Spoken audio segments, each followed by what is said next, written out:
Bonjour et bienvenue à tous dans ce sixième et dernier épisode de la review de Hawkeye qui est sorti sur Disney+, et on va attaquer tout de suite. Vous avez encore plus balèze que ça, sérieux? Vous avez plus balèze que ça, sérieux? Alors vous avez jusqu'à ce timer, je le lance, j'en ai marre. C'est super chiant en fait de faire le truc au montage là. Pour ne pas vous faire spoiler, et après on spoilera comme des énormes porcs. Donc c'est pas une surprise, mais le Caïd est apparu à la fin de l'épisode 5, donc en photo sur le téléphone de Kate, et on nous apprend donc tout ce qu'on a à savoir sur la suite, et toutes les questions qu'on avait sur la série nous sont révélées donc dans cet épisode. Donc franchement, pour vous dire un peu mon ressenti sans spoiler du coup, premier épisode j'étais curieux, ça montait comme ça petit à petit, j'étais en mode oula ça va être fou, ça va être fou, ça va être un truc de fou. Dernier épisode c'était ouais, c'était bien, ok, c'est un peu ça. Globalement c'est une série je fais quoi avec ma main? Globalement, c'est une série assez excellente. Moi, je l'ai vraiment kiffé du début à la fin. Je m'attendais peut-être à un peu trop de choses pour le dernier épisode, donc c'était cool. Hein. C'était à la hauteur finalement du personnage, donc c'était très impressionnant. Mais voilà, fallait pas s'attendre à quelque chose de l'ordre de Loki par exemple, où c'était juste fou du début à la fin. Pareil pour WandaVision, etc. C'est une série un peu plus anecdotique que les autres, mais elle est très cool. J'ai eu un poil de déception sur cet épisode, mais il en reste quand même bien hein, pour le coup. Il est pas non plus décevant totalement. Je suis pas non plus en mode c'est vraiment trop de la merde, pourquoi ils ont fait ça.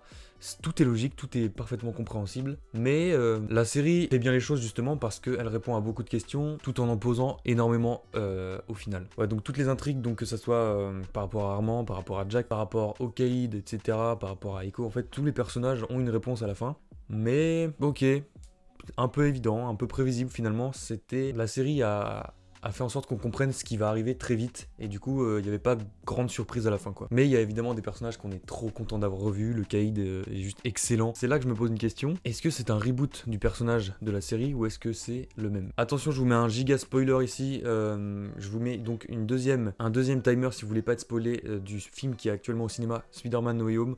Donc au cas où, sautez ce passage. Vous avez vu dans Spider-Man que, enfin si vous avez vu le film, il y a Matt Murdock qui est l'avocat de Peter, dans une scène qui est juste là pour dire bonjour, nous avons les droits de ce personnage, maintenant il est à nous. Et donc je sais pas du tout si c'est un reboot des personnages avec les mêmes acteurs, ou si c'est vraiment les mêmes que dans les séries. J'ai encore un doute là-dessus, même si je pense que c'est les mêmes, mais il y a quelque chose qui m'a aussi gêné beaucoup, notamment dans Spider-Man, c'est que Matt Murdock n'est plus la même voix, puisque c'était Bernard Gabé qui faisait sa voix, le doubleur de Tony Stark. Un peu dommage parce que sa voix était incroyable, il jouait trop bien Daredevil, mais c'est un peu normal aussi. Bref, on divague encore une fois, j'adore cette blague, vraiment je la ferai tout le temps. Le Caïd donc est exceptionnel, hein, toujours, cet acteur est tellement charismatique, il est montré comme un monstre, il est montré comme une montagne de puissance humaine. Franchement c'est trop cool de le voir, c'est trop cool qu'il réapparaisse dans le MCU, ça va être incroyable, merci beaucoup d'avoir fait ça. C'est juste génial en fait. Tous les personnages qu'on nous a introduits sont hyper touchants au final, et dans cet épisode on met beaucoup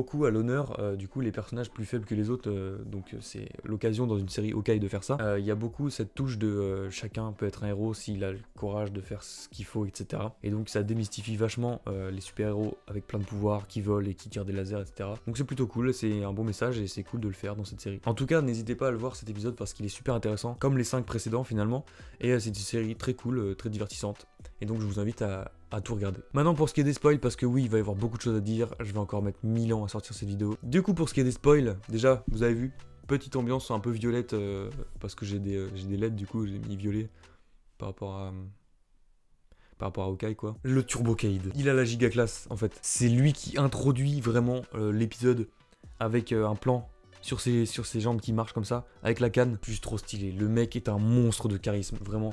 Dès que tu le vois, il est hyper imposant, la musique est hyper angoissante, elle est vraiment... Sa voix, même, moi je regarde en VF, je sais pas ce qu'il vaut en VO, mais il est évidemment monstrueux, j'en doute pas, mais la VF est incroyable, sérieusement. Il est hyper charismatique le doubleur, et ça marche trop bien. Il est toujours montré de façon hyper imposante, quand on le voit, quand il est en contre-champ avec quelqu'un d'autre en face... Le mec est littéralement écrasé par lui dans le cadre, c'est un turbo monstre en fait. Et donc on a cette scène d'introduction avec Eleanor donc qui va rencontrer le Caïd. Et donc là on a un échange entre les deux, donc ils ont fait affaire par rapport au mari de Eleanor à l'époque qui devait beaucoup d'argent à Fisk. Comme sa fille est en danger par rapport à ça, elle va décider de ne plus vouloir faire affaire avec lui. Et je pense que ceux qui connaissent le personnage savent que on fait pas de retour arrière avec le Caïd, non, ça existe pas. Et puis quand il y a un marché...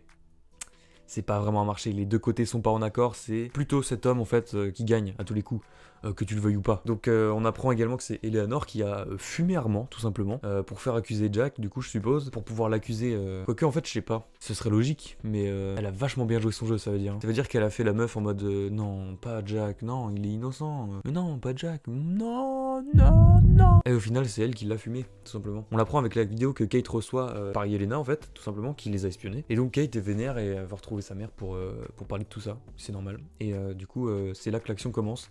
Et franchement cette scène d'intro est incroyable. Après on a Clint qui dit à Kate enfin au bout de 6 épisodes que oui ils font équipe, il tient beaucoup à elle et puis il sait ce qu'elle vaut finalement, et là il lui fait confiance et clairement la relève va pas tarder à arriver quoi. Là on a une scène super stylée où on a Hawkeye qui craft ses flèches lui-même, je savais pas du tout qu'il faisait ça, donc c'est trop cool. Ça rappelle vachement l'époque d'Iron Man, les premiers, où on le voyait vachement fabriquer ses armures, donc là c'est trop cool de voir ça. Il craft, il y a des petites étincelles, il y a de la soudure, il y a de la conception dans tous les sens avec Kate et tout, et c'est trop cool à regarder. On voit même qu'il y a de la technologie Stark qui a entre ses mains, de la technologie PIM, et donc c'est trop cool quoi. On le voit vraiment dans son atelier faire ses armes et c'est trop bien. On a Kate qui commence à apprendre comment faire toutes ces flèches, et donc elle met des petites étiquettes avec le nom des flèches dessus, c'est trop bien quoi. C'est l'apprentissage, c'est trop cool à voir. On sent que dans cette scène on a Kate qui a un peu le regard ailleurs, qui est vraiment perturbée par ce qu'elle vient d'apprendre sur sa mère, et donc Clint très rassurant va lui dire est-ce que t'es prête, si tu fais pas demi-tour maintenant en fait c'est mort, tu seras dedans et ce sera pour toujours en fait, et il faut assumer après et tout. Et donc elle raconte le passage où elle a vu Clint sauter de l'immeuble en 2012, et elle lui a dit, elle a dit du coup, t'avais pas de super pouvoir mais t'as quand même sauté, en gros tu m'as donné tout le courage qu'il faut. Les yeux remplis de larmes, elle lui dit je suis prête, et là on sent que symboliquement il y a un passage de flambeau qui est passé et c'est trop stylé. Et là on sent que la Kate, on va encore en avoir pour un bout de temps je pense. Après on a les deux qui arrivent donc au gala organisé par Eleanor Bishop du coup, et elle est surveillée par tous les survêtes, par Cassie, ce mec j'ai enfin appris son nom, et bref par tous les hommes de Fisk, parce que oui Cassie est avec Fisk depuis le début.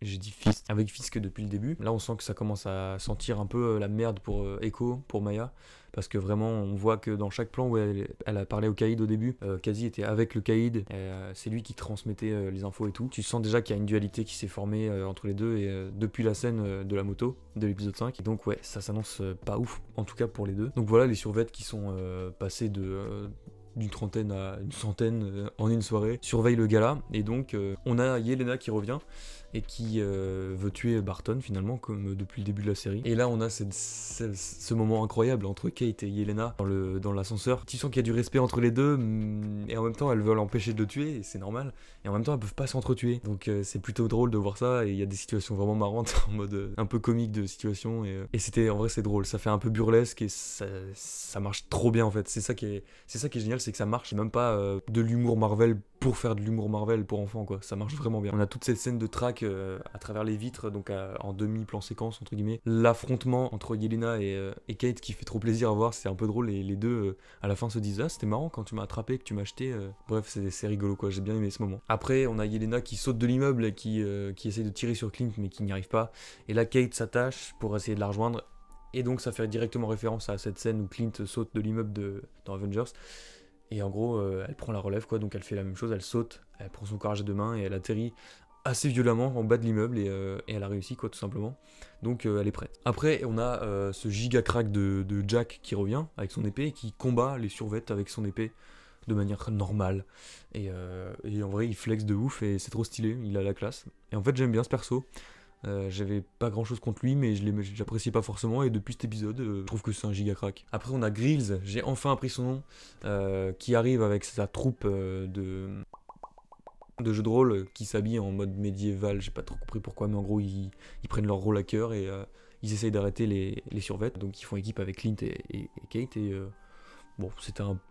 Ouais, j'ai pas tellement compris ce que ça venait faire là, mais en tout cas ils sont là et tant mieux. Après on a Kate qui libère avec une flèche acide Clint coincé dans son arbre avec cette chouette qui est trop mignonne. Coucou. Et là on a Clint sur la patinoire qui flex à mort, il est grave chaud avec ses flèches, il élimine plein de gens dans tous les sens et tout. Et Kate le rejoint, et là c'est le combat trop stylé de ouf, ça marche trop bien. Kate tire des flèches et enfume la patinoire pour se camoufler un peu. Et là ils utilisent toutes leurs flèches, on voit toute la technologie des flèches qui tirent des pics, des flèches endormantes, des flèches soporifiques, des flèches gazeuses, des flèches électriques qui propagent tout ce que tu veux dans l'air. On a des flèches aimantées qui attirent leurs armes aussi. Un arsenal assez incroyable en fait, et j'aurais trop kiffé voir ça plus tôt en fait, tout simplement. On a Clint qui mentionne Scott, il lui dit faudrait que je demande à Scott quand il miniaturise les survêtes dans leur camion. Donc c'est cool, ça fait toujours un lien en plus avec les autres membres des Avengers. Depuis Civil War, ils se sont rencontrés, et donc c'est trop cool de voir qu'il y a encore des liens entre eux, et même si on le voit pas, il est mentionné, et ça fait toujours plaisir d'entendre ça. Donc là on a un triple combat qui s'engage.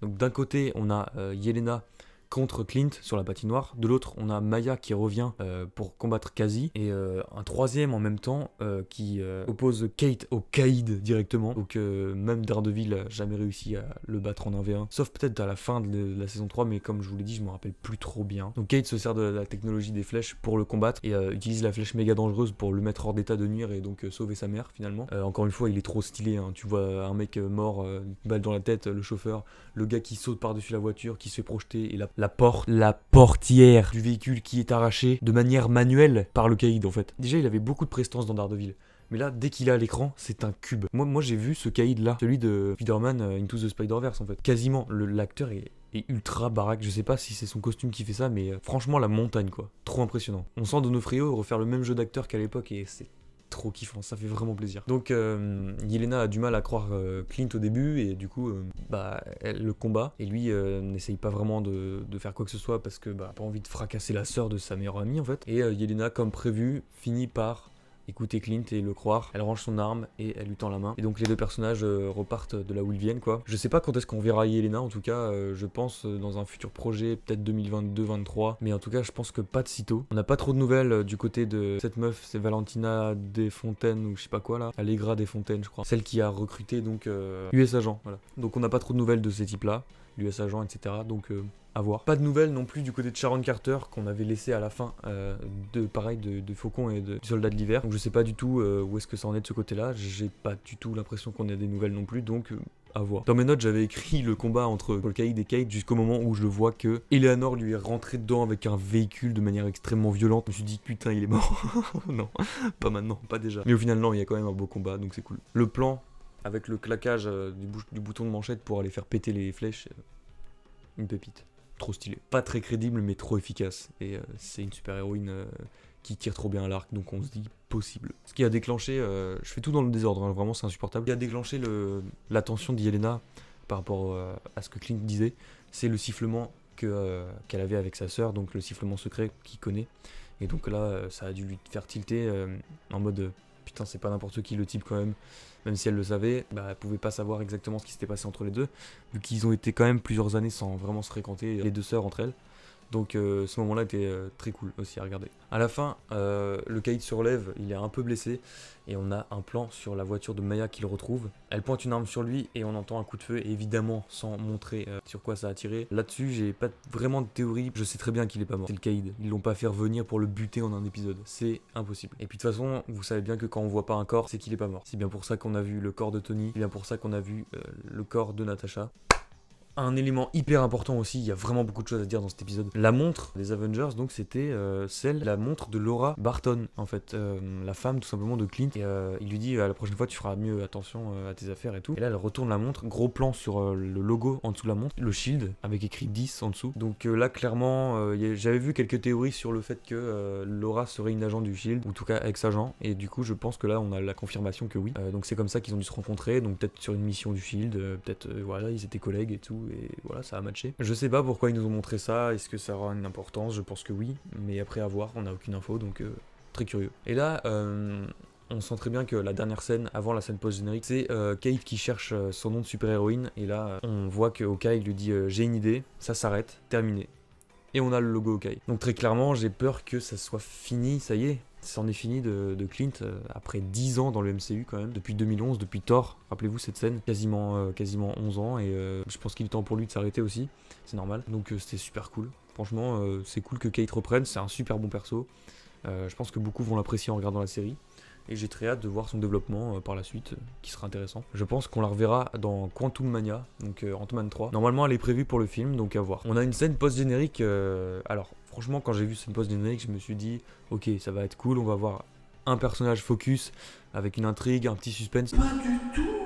On retourne à la comédie musicale de l'épisode 1, et là on voit que ce ne sont plus les Avengers qui chantent au début, ce sont des travailleurs de tous les jours, donc médecins, pompiers, policiers, urgentistes et tout, qui font une chanson qui parle de... donc j'ai pas tout compris, hein, je suis assez à chier en anglais, en plus c'était pas sous-titré donc je me suis un peu débrouillé pour comprendre, mais j'ai reconnu le I Can Do This All Day de Captain America, et j'ai vite compris le message que ce sont des héros du quotidien finalement, et que y a pas besoin, comme Clint l'a dit, d'ailleurs c'est le meilleur représentant pour ça, il y a pas besoin de pouvoir... Enfin, c'est Kate en fait qui a dit ça. Il n'y a pas besoin de pouvoir, ni de tirer des lasers, ni de pouvoir voler pour être un héros. Et donc c'est la musique qui traduisait ça à la fin. On voit quand même les Avengers, enfin les Avengers de la comédie musicale. Et donc cette fois, Hawkeye a une place égale à celle des autres. Et il a son rôle. Et on l'oublie pas du coup. Donc cette série rend super bien hommage au personnage. Et franchement, c'était super cool à voir. J'ai vraiment beaucoup aimé la regarder. Et je suis vraiment trop content que ça ait réintroduit le Caïd. En parallèle, on avait donc Matt Murdock dans Spider-Man No Way Home. Donc les deux personnages incroyables qui reviennent de la série, c'est vraiment que du bonheur quoi. Après, à voir s'ils vont être aussi bien traités que dans la série Netflix, à savoir est-ce qu'ils vont être aussi terre à terre, aussi réalistes, aussi violents. On l'espère en tout cas parce que c'est ce qui donnait tout son charme à la série et c'est ce qui différenciait du reste. Donc j'espère qu'ils auront un traitement qui sera digne d'eux, parce que franchement ils le méritent. Petit point sur la critique de Spider-Man No Way Home que je devais faire, que j'avais annoncé avant de voir le film. Donc elle arrivera. Mais ce sera une critique avec beaucoup de recul parce que j'ai vu le film de deux façons et je l'ai ressenti de deux façons. Et j'attends mon deuxième visionnage pour avoir beaucoup plus de détails, pour être vraiment sûr de ce que j'en ai pensé. Et donc ça arrivera, mais un peu plus tard. Voilà, c'est tout ce que j'avais à dire sur cet épisode. Donc en tout cas, j'espère que la vidéo vous a plu, que cette petite série de critiques vous a plu aussi. Donc je suis pas sûr de rester sur le format, moi sur le côté et les photos qui apparaissent. À voir, c'est un test. J'aimais bien le concept. Je passe beaucoup de temps sur le montage, ça se voit pas, mais c'est quand même vachement de taf. Et je vous invite à aller voir la série si c'est pas fait. Mais bon, après avoir autant spoilé, vous avez quasiment vu la série avec ce que j'ai dit dans les vidéos. Pour le moment, si je devais faire quand même un classement de mes séries Marvel préférées, je pense que ma série préférée restera quand même, avec du recul, WandaVision. Mais en tout cas, j'ai aimé toutes les séries, hein, donc vraiment c'est à très peu d'écart près et pour différentes raisons que je vais pas exposer ici. Mais en premier, je mettrai quand même WandaVision. En deuxième, de très près, Loki, juste derrière. Falcon and the Winter Soldier aussi, très serré avec les autres. Hawkeye, après. Et enfin What If, parce que c'est différent et c'est pas quelque chose qu'on consomme comme les autres en fait, c'est plus la curiosité, c'était différent, voilà, c'était pas pareil, c'était pas quelque chose qui suivait d'épisode en épisode où t'étais dedans avec tes personnages du début à la fin, c'était des expériences entre guillemets, des tout simplement littéralement des et si ça s'était passé comme ça en fait, c'est le nom de la série. Et donc c'était très cool, on avait beaucoup de références, beaucoup de personnages qu'on appréciait qui étaient revenus, etc. Mais c'était pas pareil quand même. Bref, on s'en fout. Merci beaucoup d'avoir regardé cette vidéo, on se retrouve le plus vite possible en tout cas pour Spider-Man et pour d'autres vidéos qui suivront, on verra de quoi je vais parler, de quoi je vais avoir envie de parler tout simplement. Donc je vous dis à la prochaine et ciao.